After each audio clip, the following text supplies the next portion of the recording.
Everyone talks about Vice City when they talk about GTA 6 neon signs, palm trees, the skyline, all of it.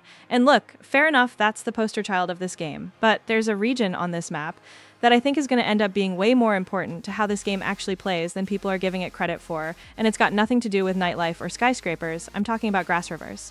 So today, we're doing a full dive into this place, what it actually is, where it fits on the map, what we know for sure versus what's just smart guessing at this point.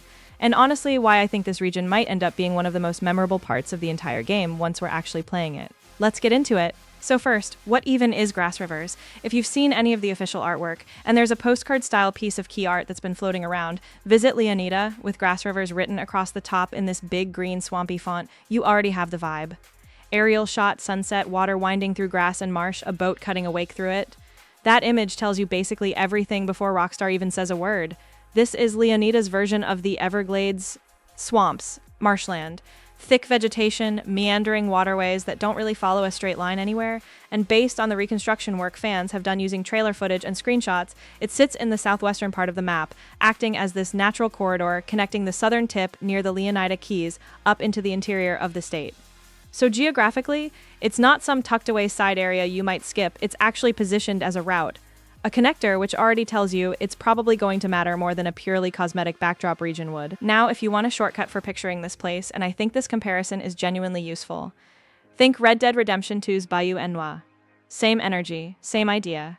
A dense, humid, slightly dangerous wetland that isn't really built for straight roads and clean sightlines.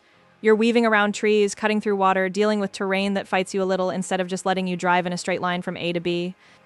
If Rockstar's leaning on that same design philosophy here, and everything shown so far suggests they are, Grassrivers isn't going to feel like Vice City with less concrete. It's going to feel like a completely different kind of gameplay space. Slower, more tense, more about navigation and awareness than raw speed. Let's talk wildlife, because this is confirmed, and it's honestly one of my favorite details about this whole region. Alligators, confirmed wildlife encounters, straight from official materials and what's been shown across trailer footage. And that's not just a cute environmental detail. Rockstar tossed in for flavor. Think about what that actually does to how you play. In Vice City, your main threats are cops, rival crews, other players eventually in online human stuff. In Grassrivers, you've potentially got the environment itself working against you. Wrong place, wrong time, and something in the water might just end you before another person even gets involved. That's a genuinely different kind of tension than anything GTA has really done before. GTA 5's wilderness in Blaine County had some danger, sure, but nothing like an apex predator baked directly into the region's identity. Okay, let's get into actual named locations because there's a couple of confirmed spots worth knowing. Paradise Garage and Watson Bay are both confirmed locations sitting within Grassrivers. Now, we don't have full official descriptions of what either of these actually does gameplay-wise yet, so I'm not going to sit here and invent detail that doesn't exist. But just from the names alone, you can start guessing at function. Paradise Garage sounds like exactly what it says, some kind of vehicle-related spot, maybe repair, maybe chop shop energy, maybe something tied to the smuggling side of this world we've talked about in other videos. Watson Bay sounds like a waterside settlement or dock area, which tracks given how much of this region is defined by water in the first place. Again, I want to be clear. The exact function of both locations is still speculation on my part. The names themselves are confirmed. What happens there in-game is not yet. Now, here's where I want to connect some dots, because I don't think Grassrivers exists in isolation from everything else we've talked about on this channel. Remember Cal Hampton, Jason's best friend, the guy apparently monitoring Coast Guard radio frequencies? If Jason and Brian Heater's whole operation is built around smuggling through the Keys, and Grassrivers is confirmed to be the corridor connecting the Keys up into the rest of the map, that's not a coincidence I think we should just brush past. A dense, hard-to-navigate wetland, full of waterways that don't show up cleanly from the road, sitting directly between a smuggling hub and the wider state? That's basically a perfect corridor for exactly the kind of operation Jason's caught up in. Law enforcement can't easily patrol water that winds through marsh the way they can patrol a highway.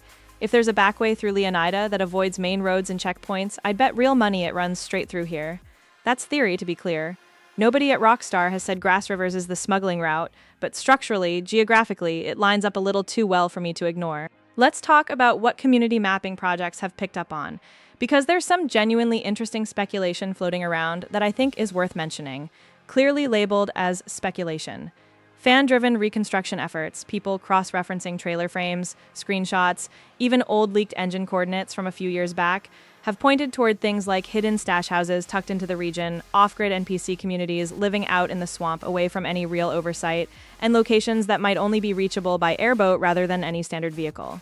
None of that is officially confirmed. I want to say that clearly. This is community detective work, not a Rockstar announcement. But I'll say this, if any of it turns out to be true, it fits the tone Rockstar is clearly going for with this region. A place that rewards actually exploring instead of just driving through on your way somewhere else. A place where the interesting stuff isn't sitting right next to the main road. It's tucked back where you'd only find it if you went looking.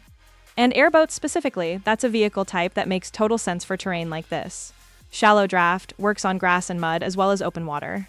If Grassrivers is anywhere near as waterlogged as the official art suggests, I'd be surprised if airboats weren't a real usable vehicle class here, even though that hasn't been formally confirmed as a vehicle Rockstar's announced yet. Let's talk about atmosphere and mood for a second, because I think this region is going to hit differently than anywhere else on the map, purely on a vibes level. Vice City's whole identity is loud, bright colors, music, crowds, energy. Grassrivers, based on everything shown, is the opposite of that. Quiet, humid, that golden hazy sunset lighting in the postcard art isn't an accident. That's Rockstar telling you exactly what this place is supposed to feel like before you've even set foot in it. Isolated, a little eerie, beautiful in a way that also makes you a little uneasy because you genuinely don't know what's under the water or hiding in the grass a few feet off whatever path you're following. That contrast is honestly smart game design if Rockstar pulls it off. You need contrast in a world this size. If every region just felt like a slightly different flavor of city, the map would start to blur together after 20 hours. Grassrivers gives players an actual tonal reset, a place to slow down, get a little nervous before heading back into the noise of Vice City. Let's talk gameplay potential, specifically because I think there's a lot here beyond just pretty swamp to look at. Fishing has already been confirmed as a mechanic in this game more broadly, and if there's one region built for it, it's this one. Alligator encounters suggest some kind of survival or danger avoidance gameplay layer, even if we don't know the exact mechanical shape of that yet. The water-heavy terrain basically demands boat and airboat gameplay in a way no other region does as directly. And if that smuggling corridor theory holds up even a little, this could end up being a genuine mission hub, not just scenery you pass through on a loading-free drive between two cities. Compare that to how Blaine County functioned in GTA 5. It was there, it had some missions, but if we're honest, most players treated it as the empty space between Los Santos activities, not a destination in its own right. I think Rockstar is specifically trying to avoid that outcome with Grassrivers, giving it named locations, confirmed wildlife, a distinct visual identity, tying it structurally into the Key's smuggling plot. That's not how you build a region meant to just be filler. Let's also be honest about what we genuinely don't know here, because I don't want this video to blur into pure speculation without flagging it properly. We don't know the actual size of Grassrivers relative to the rest of the map. Community estimates exist, some of them detailed, some built off leaked engine coordinates from a few years back that give them a real structural foundation. But Rockstar has not released an official figure, and I'd treat any specific number you see online with real caution. We don't know exactly what missions, if any, are set here specifically, or how much of the main story actually takes us through this region versus just Vice City and the Keys. And we don't know the full vehicle roster available here. Airboats feel like a safe bet given the terrain, but feels like a safe bet isn't the same thing as confirmed. What is confirmed? The region exists, it's officially named Grassrivers, it's Everglades inspired, alligator wildlife encounters are real, and Paradise Garage and Watson Bay are named locations within it. I think Grassrivers is going to be one of those regions that doesn't get talked about much before launch because it's not neon, it's not Vice City, it's not the flashy cover art location, and then ends up being one of the most memorable parts of actually playing this game.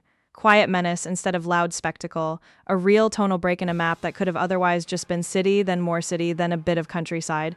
If the smuggling corridor theory holds up even partially, this could end up mattering to the actual plot too, not just atmosphere. We'll find out in November.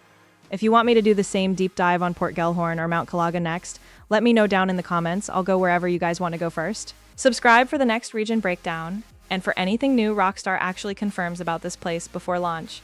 Appreciate you watching. See you in the next one.